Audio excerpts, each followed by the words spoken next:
الرحیم اللہم الہمنی رشدی وعوذنی من شر نفسی۔ آج ناظرین اور سامعین کے لیے کچھ اچھی باتوں میں سے خاموشی کے بارے میں بات بتائی جا رہی ہے۔ خاموشی کسے کہتے ہیں؟ تو علماء کرام کہتے ہیں کہ خاموشی غصے کا بہترین علاج ہے۔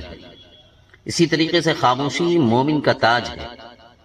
زبان کی پارسائی خاموشی ہی، زبان کو پاک رکھنا ہے تو خاموش رہو، اور اللہ کی خوشنودی بھی خاموشی ہی میں ہے۔ اور حدیث پاک میں یہ بات آئی ہے، من صمت نجا، جو خاموش رہا وہ نجات پا گیا۔ خاموش رہنے ہی میں اسی لیے نجات ہے۔ حضرت علی رضی اللہ عنہ کا قول یہ آیا ہے کہ خاموشی عالم کے لیے باعث زینت ہے اور جاہل کے لیے پردہ جہالت ہے۔ خاموشی انسان کا وقار کو بڑھا دیتا ہے۔ گفتگو اگر چاندی کے مانند ہے تو خاموشی سونے کے مانند ہے۔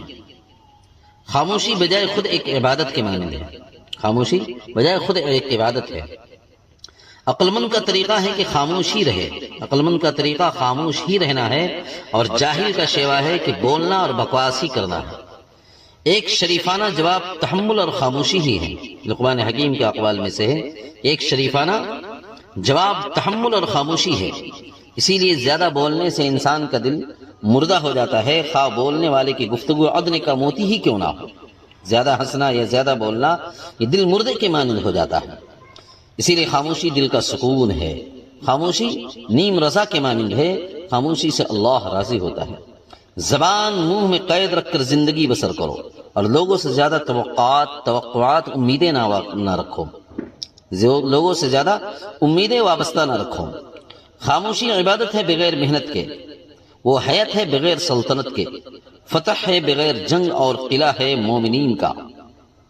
دبدبہ ہے حاکموں کا، جواب ہے جاہلوں کا، شیوا ہے عاجزوں کا، اور مخزن ہے خاموشی حکمتوں کا۔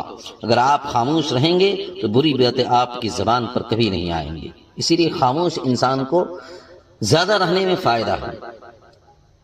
غالباً حضرت قاری صدیق صاحب باندوی رحمۃ اللہ علیہ کے یہ باتوں میں سے ہے کہ وہ کہتے تھے کہ جو خاموش رہا، حدیث پاک کا خلاصہ بیان کرتے تھے کہ خاموشی میں انسان نجات پا جاتا ہے بہت ساری مصیبتوں سے۔ اسی لیے ہمیں زیادہ سے زیادہ خاموش رہنے کی عادت ڈالنی چاہیے، اور زیادہ بولنے کی عادت سے بچنا چاہیے انسان کو۔ اللہ ان باتوں پہ عمل کی توفیق نصیب عطا فرمائے۔